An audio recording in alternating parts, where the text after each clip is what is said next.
blood of Jesus avails in this house. The blood of Jesus cleanseth me. The blood of Jesus covers me. Come on, give it all the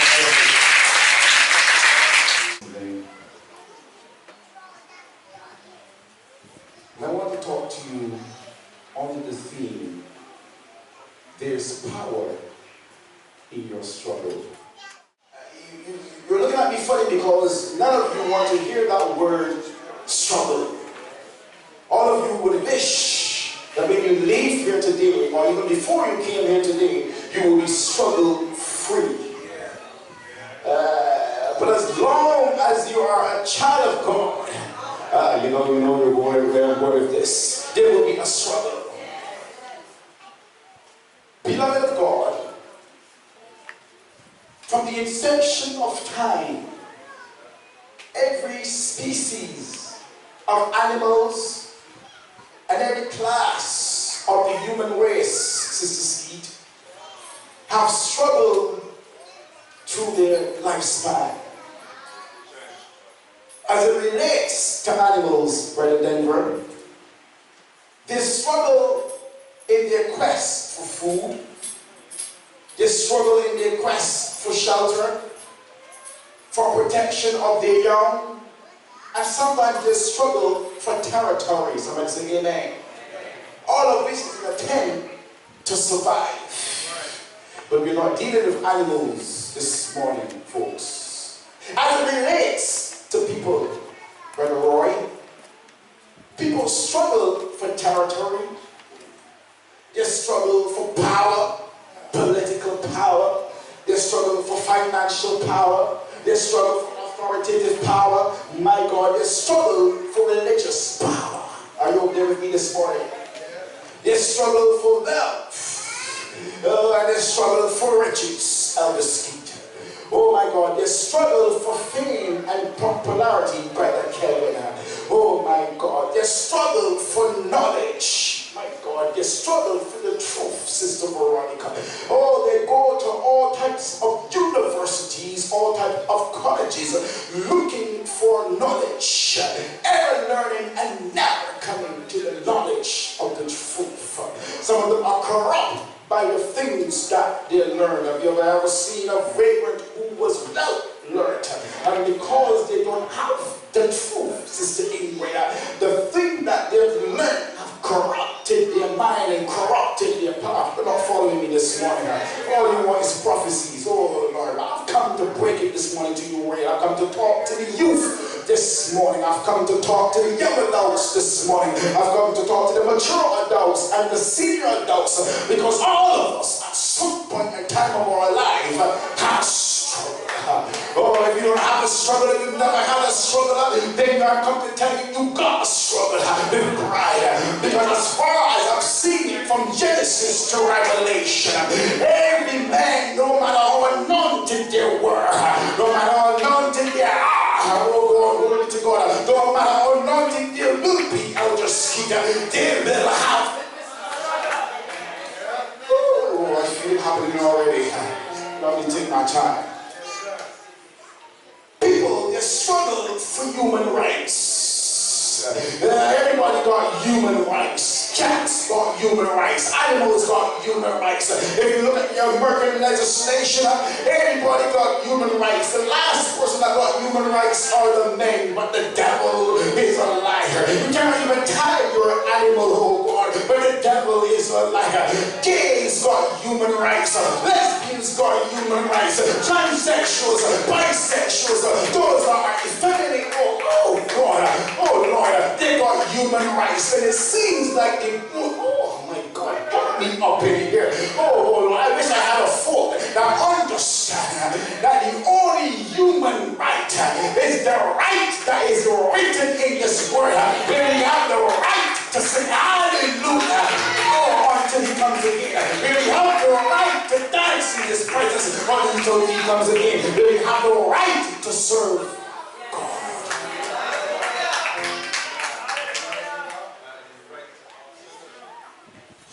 People struggle for gender bias issues. Once upon a time, when you fill out any application form, it was either male or female. Now they got other. Oh, what is the other? If you find out what is that other, bring it to me. I will rebuke you with this word this morning. If you find out what is that other.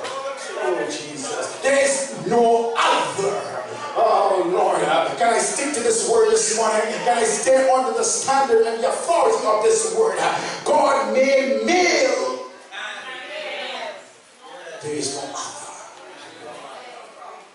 Oh, Jesus. People struggle for health.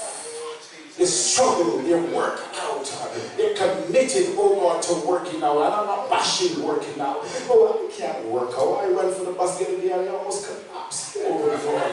But I'm not bashing you if you're fit. I'm not bashing you if you're flexible. I'm not bashing that. But some folk, I saw it just the other morning, Elder Steve, a guy walking at 3:30 in the morning and the rain is pouring and he's walking simply because he wants to be fit. People struggle for health. Oh Lord Jesus. Are you there with me this morning? There's nothing wrong with having good health, and you are responsible for doing the physical things for good health. Oh, there are people struggle for freedom. Can I go there this morning? Some of you are not free this morning. You're most miserable. You feel bound up. You are isolated. You hate yourself. You look in the mirror, you feel like you are something unworthy. Oh, you're struggling for freedom this morning. You're struggling to find your identity this morning, and you will find it after this service. Oh, touch your neighbor and say, neighbor, oh God, there's power in your struggle.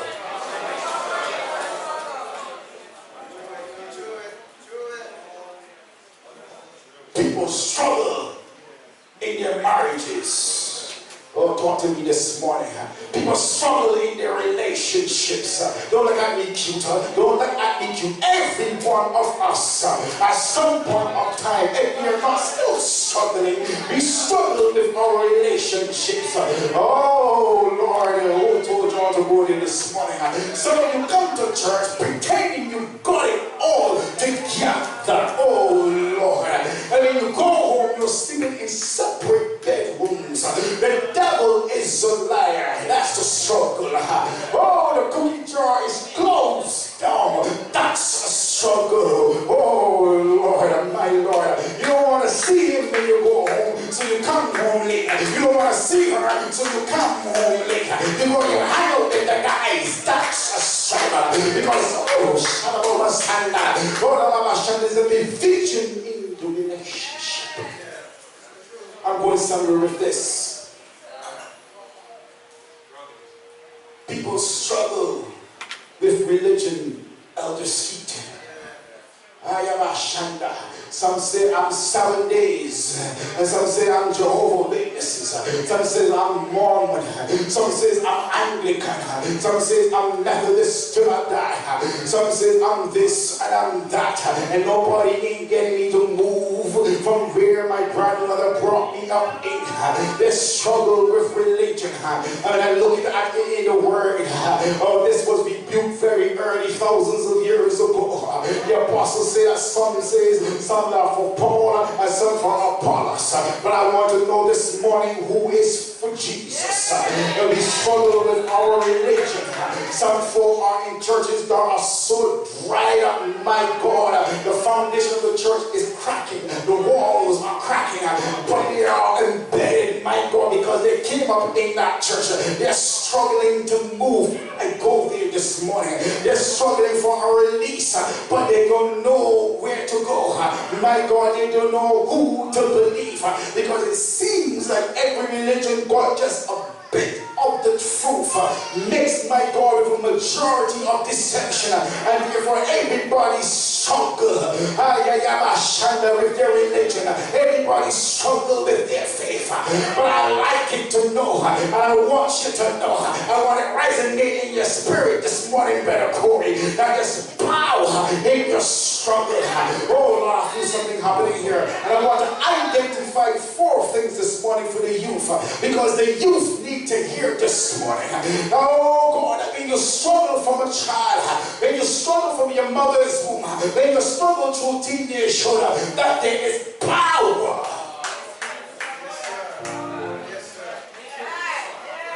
You're only talking to me now. There's power, Brother Watson, in the struggle. And many of us, Sister Brenda, have been praying for many years, many years to get out of the struggle. And God will not break the struggle, Sister Shelley. You know why? Because He's giving you the grace. Oh Lord, the power in the struggle. I really get myself this morning.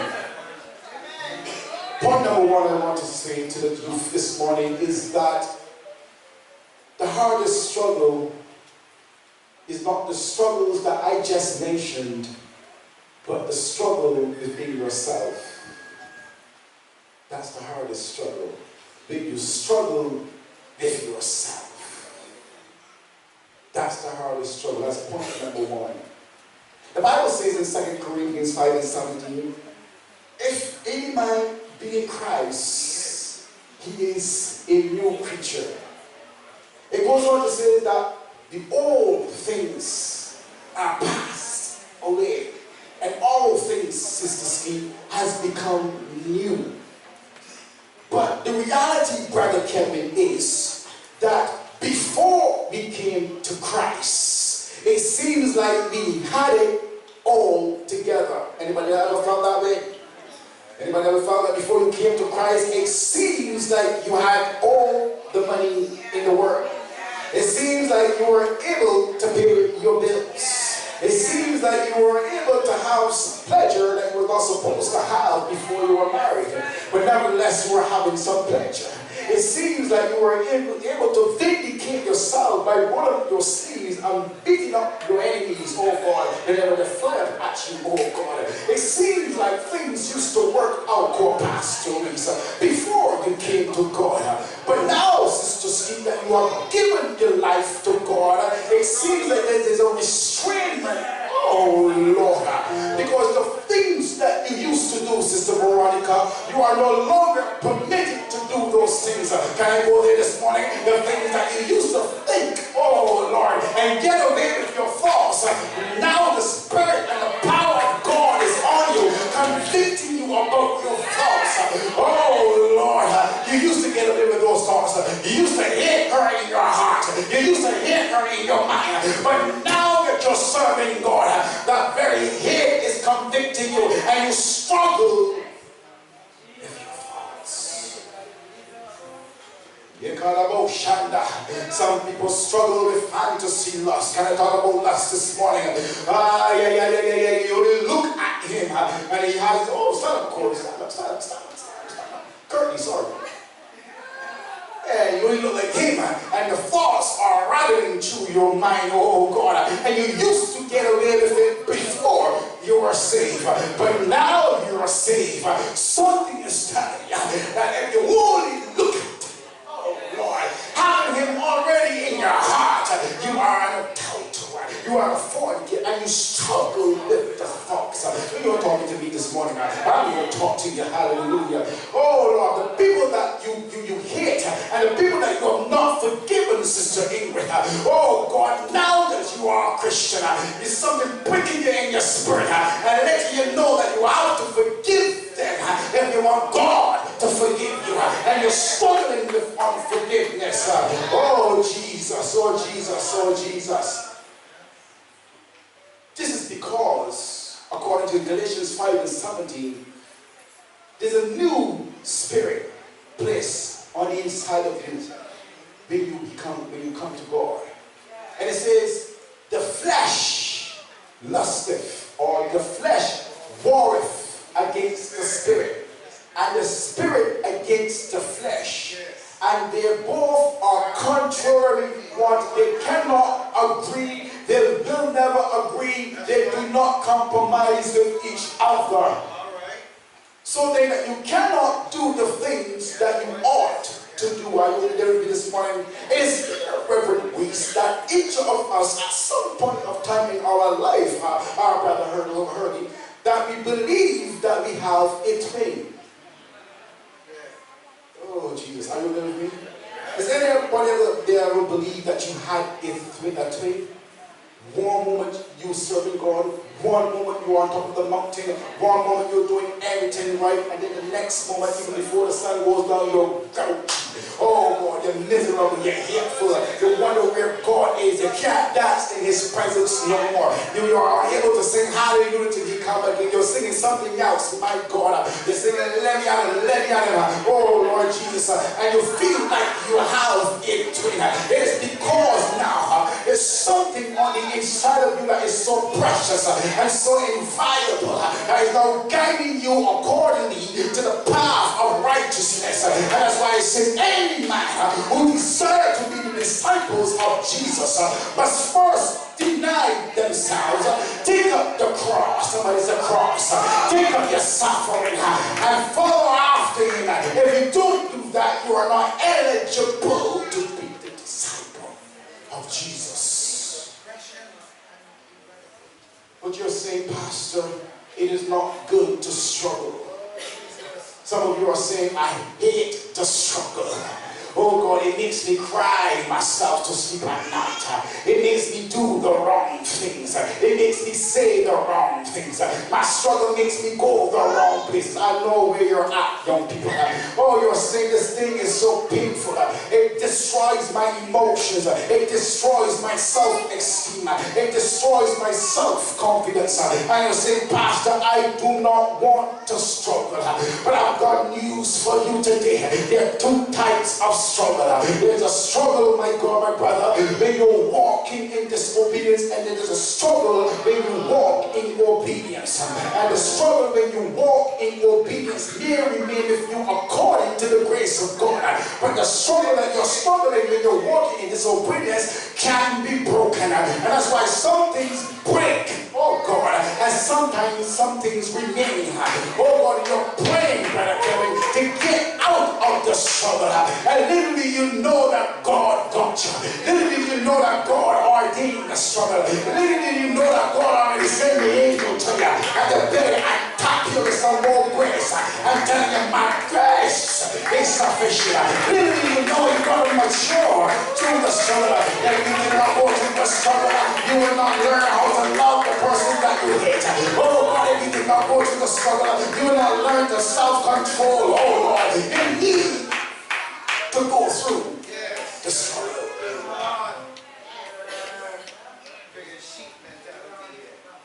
It is here then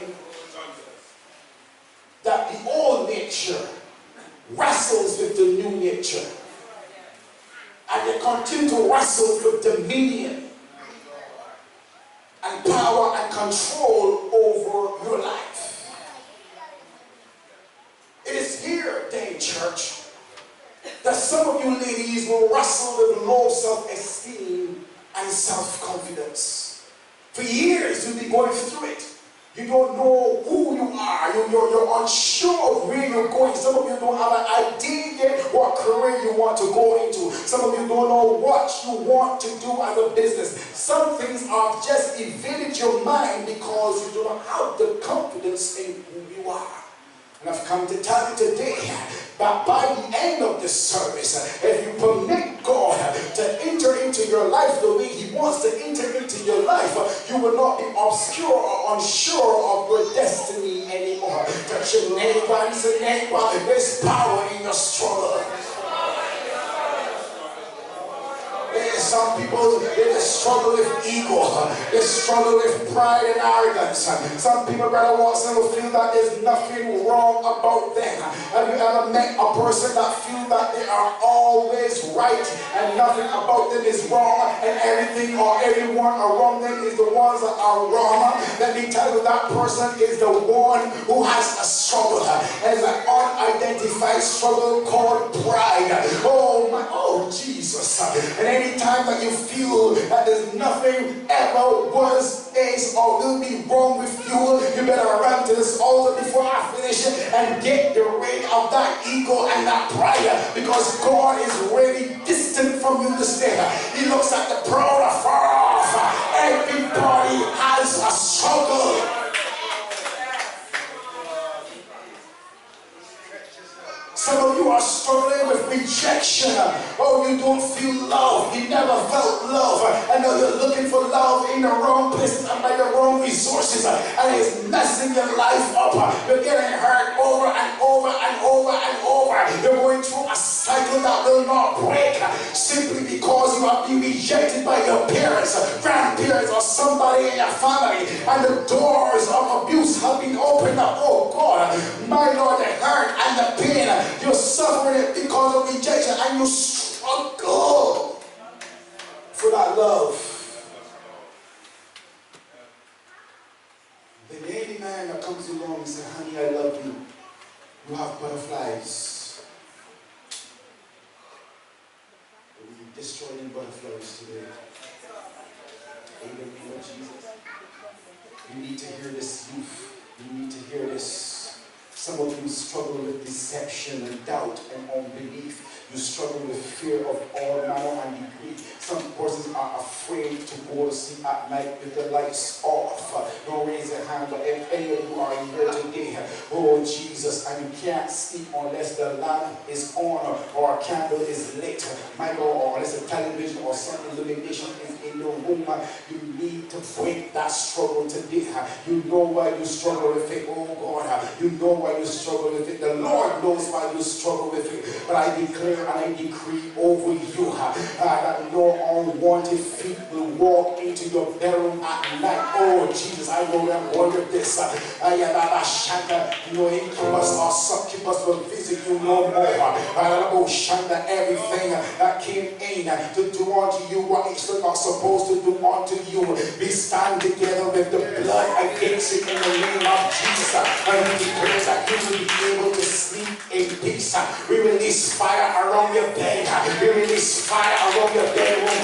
Oh God, when that devil comes looking for what he has not put down, my God, he shall see a host of angels surrounding you to the ocean. I declare and decree no more nightmares. Oh God, no more terror by night. You will sleep in peace and you will sleep sweetly in Jesus' name. Oh, Shalaba, Shanda. Some of you struggle with anger and frustration. You know who I'm talking to this morning. You are angry, you're bitter, my God. You're hurt, and you thank you, let it out at everybody that comes your way. Some of us look the barrel right, the gun down the barrel, and we do not deserve what it is we are receiving from our spouse, simply because that person is frustrated. They're struggling with it. Oh God, they can't meet the demands of the other spouse. They can't meet the demands of the employer. They can't meet the demands of their family. They can't meet the demands of their parents. And brother, they are frustrated. They're angry. My God, you will get it if you cross their path. But I've come to tell you today that struggle is about to be broken. If all you want is prophecies, I'm sorry for you today. But I've come to tell you, God is sending the struggle breaker today. He's sending the struggle breaker today to break you out of some struggles and to empower you to go through some struggles. Let me finish this quickly.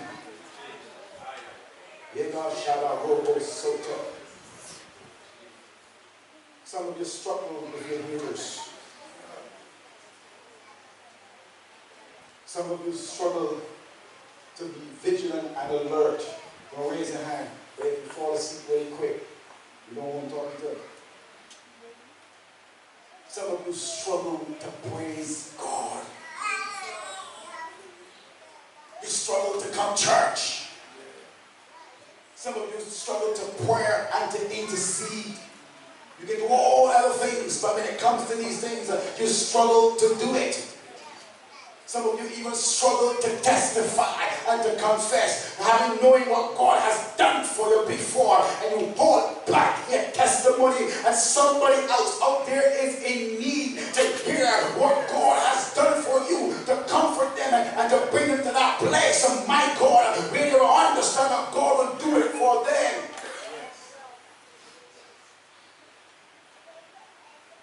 Truth be told, is that this wrestle, Sister Veronica, this fight, these struggles will continue as long as you're living in this earthly tabernacle. But they will not be allowed by God to overtake you. Touch your neighbor for the third time and tell them that there's power in your struggle. Second point I want to make is your struggle will not overtake you. That's the second point. Your struggle will not overtake you. The Bible says in 1 Corinthians chapter 10 and verse 13, and I'm reading from the NLT version, the temptations that come into your life are no different from what others experience. And God is faithful. He will keep the temptation from becoming so strong that you cannot stand up against it. When you are tempted, He will show you a way out so that you will not give in to it. This is profound. Because many times, Sister Ingrid, people have digressed the scripture and said that God will open a door of escape, making you think that when the temptation comes this way, you run and go that way. But when you look at it carefully, yes, there are some things that you will run from, but there are some things you gotta fix. How do I know that? If that was not the case, then God would have taken the thorn, out of Paul's flesh. He had to face it. It was predestinated over his life. When he interrupted on the road to Damascus, oh my God, and when he sent Ananias to his house, he said, yeah, I'm calling to him my servant, and I will show him how much things he must suffer for my sake. And I've come to reassure you today, if you're down, if you're depressed, if you're discouraged because of your struggle, there's something that you have to go through that God has preordained. He has established it in the heavens. He needs you to go through it, because when you go through it, you're going to get power in your struggle. You're going to confront the struggle. It is necessary, it is expedient that you go through that struggle. It is expedient that you go through that thing. You need to go through it, and God has ordained you to go through it. I've come to reassure you today that it will not overtake you.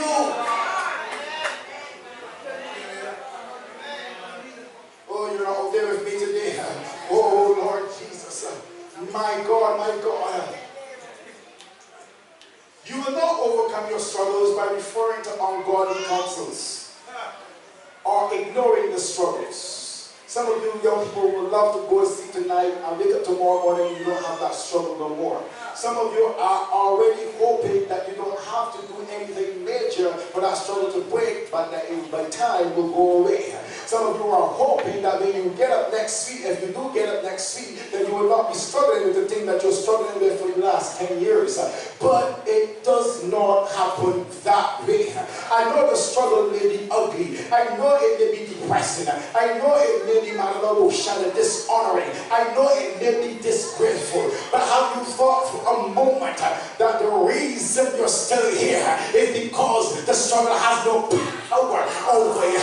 If it had power over you, you would be in prison. If it had power over you, you would be dead. If it had power over you, my God, the sickness will not go away. If it had power over you, you will be divorced.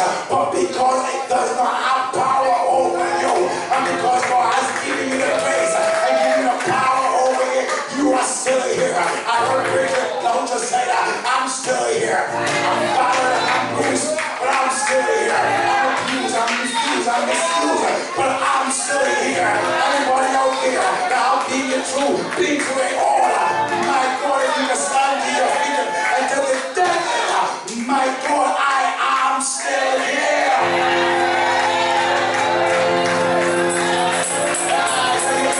You wanted my life, you wanted my health, you wanted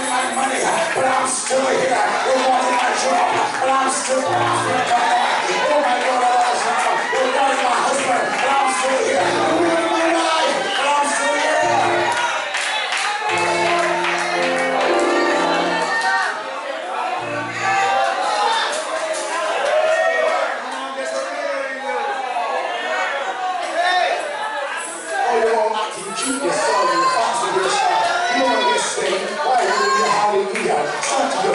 If you know that the devil was unable. Oh, Jesus. Oh, he's tried. He's given marks for trying, but he's here because he tried.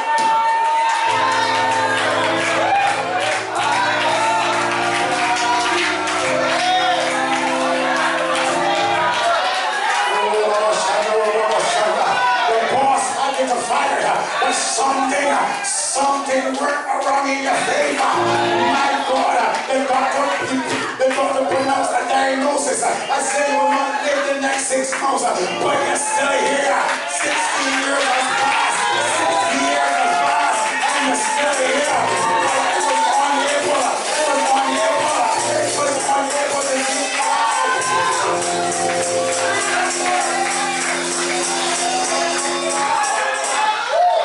You were supposed to get suspended from school, but something in the background, something came upon the principal, and then you look, you're still at the school, because it gave you overtake you.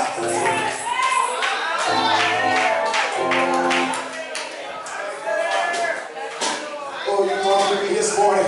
Oh Lord, you should be on your way to the divorce court tomorrow or somewhere this week. But because it was unable, that your neighbor, as a neighbor, is power in the struggle. It was unable. And because it was unable, you're still married. Because it was unable, you still got your mortgage, you still got your house, you still got your car, you still got your mind, you still got your health, you still got everything.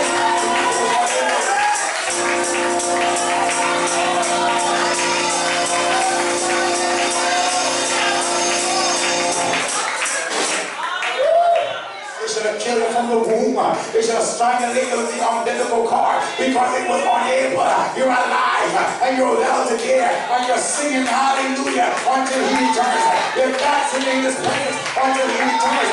Before your struggle was unable. Oh Jesus. Oh, you're pushing me up here. You're pushing me.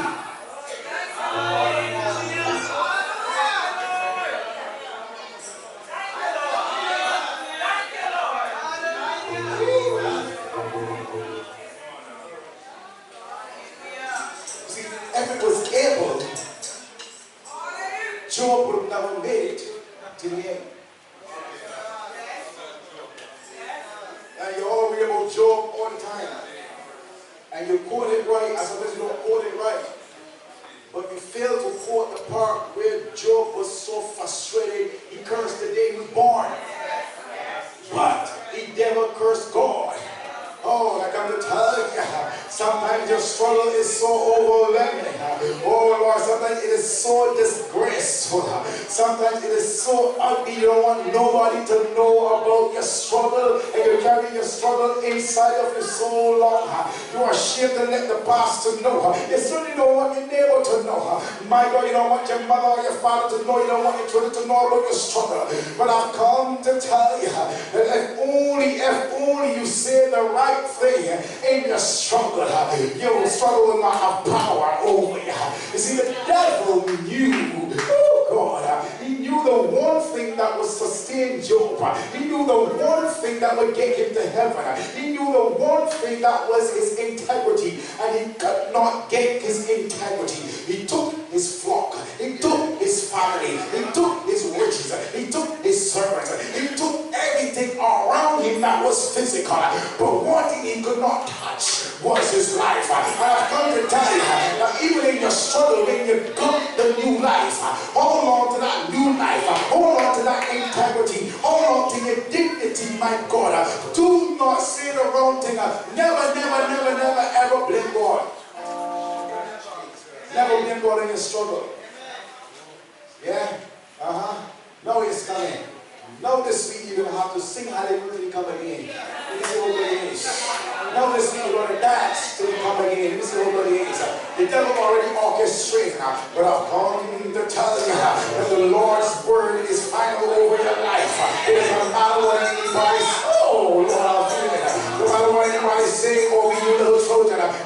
matter what the teacher said about you that is negative, God has already pronounced over your life and not death. He already pronounced that you will be the head and not the tail. He already pronounced, my God, that you will go over and not go under. He already pronounced that you will not be a wretched and I get no sorrow. Oh, he already pronounced, my God, that you will marry and you will not be broken up. He already pronounced health and prosperity and your soul prosper. God has already pronounced it over your life. And it matters what God says over your life.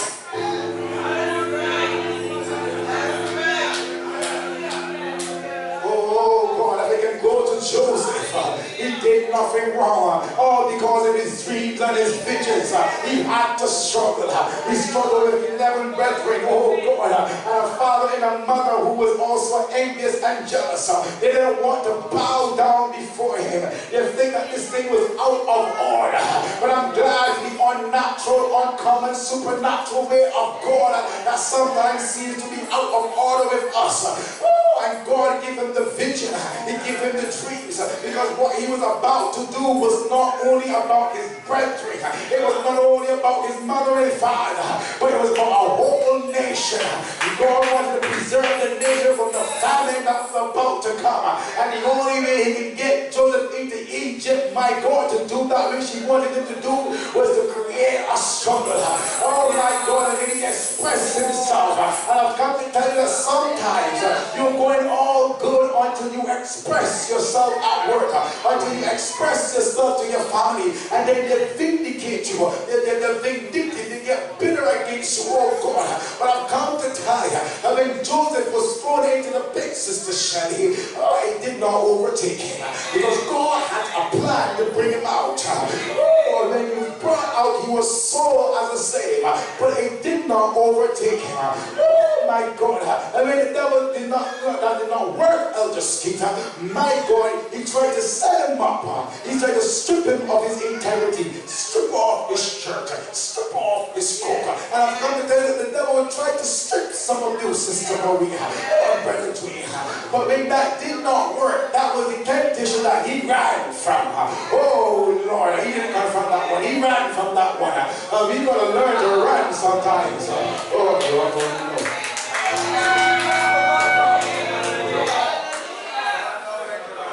We want to prove our ego. We want to prove what we're not supposed to prove. Oh my God, they become disapproved. But Joseph ran, and the enemy set him up, oh God. And the man that trusted him became wrath with him and threw him in jail. Oh God, he was struggling from territory to territory, from dimension to dimension, from level to level. But each struggle became more difficult. Each weapon an enemy formed against him became more tense. And I've come to tell you that God gave Joseph the grace because wherever he was, it doesn't matter what he struggled with, he had favor. Oh Lord, he had favor. And I've come to tell you that some of you have experienced struggles. You're still in a struggle, but you're having favor. Oh Lord, you still can't read and write, but you're a secretary at work. Oh Lord, you're having favor. You still ain't got no money, but your bills still never be disconnected. God give you favor in your struggle. You can't please a spouse, but you're still happily married. It's God's favor. That's what you do for the whole time and say there's power in the struggle.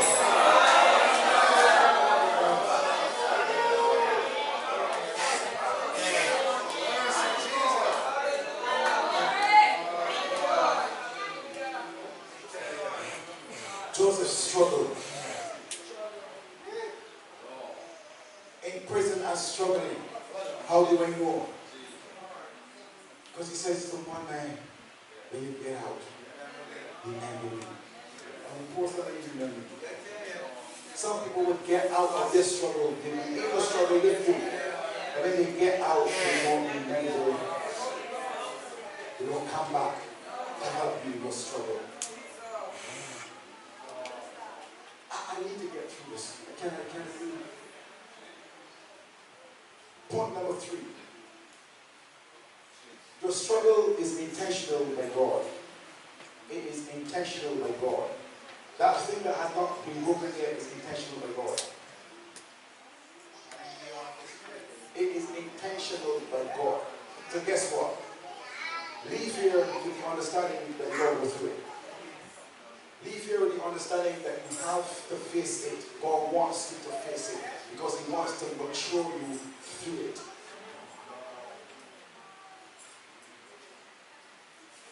The Bible says in the same chapter that we read, verse 7 and verse 9, God allowed the messenger of Satan to buffet the Apostle Paul whilst giving him grace to keep him. Psalm 34 verse 19 says, many are the afflictions of the righteous. 2 Timothy 3 verse 12 says, any person that desires to live godly shall suffer persecution. Tell your neighbor, it is God orchestrated. It is God intentional. Struggles that are designed by God creates a roadmap for your journey of perfection. I want you to remember that. Struggles that are designed by God creates a roadmap for your journey of perfection. And the final point is, your struggle prepares you for God's glory. Your struggle prepares you for God's glory. Paul says in Romans 8, verse 18 to 21, for I reckon that the sufferings of this present time are not worthy to be compared with the glory that shall be revealed in us. Verse 21, because the creature, somebody said creature, itself also shall be delivered from the bondage of corruption into the glorious liberty of the children of God. I've come to tell you that the struggles any believer go through, intentionally by God, are designed to perfect their faith, designed to perfect your hope, and designed to perfect your love, bringing them to that place of being worthy of His glory through eternal life. In other words, all that you're going through that has not been broken yet, Sister Ingrid, all that you'll be going through that has not been broken yet, Sister Ebony, is designed by God to perfect your faith, to perfect your hope, and to perfect your love. Let that resonate in your spirit. Designed to perfect it, because God wants you to experience His glory in eternal life. He's going all the way. He's going beyond glory to make sure that we experience His glory in eternal life. Oh Lord Jesus. Oh my God, I don't know who's feeling this the way I feel it this morning. I can see in the spirit of some persons today. My God, you've been struggling for so many years with the same thing over and over and over and over. And it seems like there's no remedy. It seems like there's no solution. It seems like God has forgotten you. I feel it. It's right here. My God, it feels like it will take you down. It feels like it will destroy you. It feels, my God, that it will break you in half. But I've come to tell you, it shall not. It shall not. It shall not. It shall not.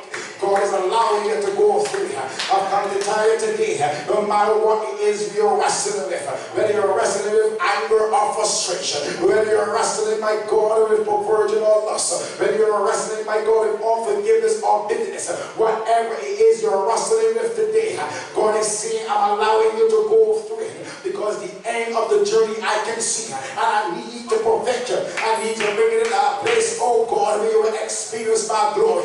Is anybody okay who needs a little touch from God? You know you'll be struggling in your marriage, in your relationships, you'll be struggling in your decisions. Oh God, you'll be struggling with everything around you, struggling with your parents, struggling with your children, you'll be struggling with your co-workers. But I've come to tell you today, it will not overtake you because there's power in your struggle. Oh, power, power, power, power in your struggle. It will not overrule you. It will not overwhelm you. Stand to your feet. Let me bring this to a close. My God, my God, my God, my God, my God. The reason why you're still here, woman of God, is because it was unable to take you down. It meant to take you down. It was meant to kill you. It was meant to depress you. My God, but God bind the use of antidepressants and He intervened with His angel. Oh God, and He came and He bring restitution. He bring restoration. Power in your struggle. Power in your struggle. There's power in your struggle. Power in your struggle. I don't know if there's anybody over here that have been through it all year. You're still struggling with it. Still struggling with your thoughts. Come. Still struggling with your feelings. Come. If you're struggling with it, come quick. Let God break it off of your life.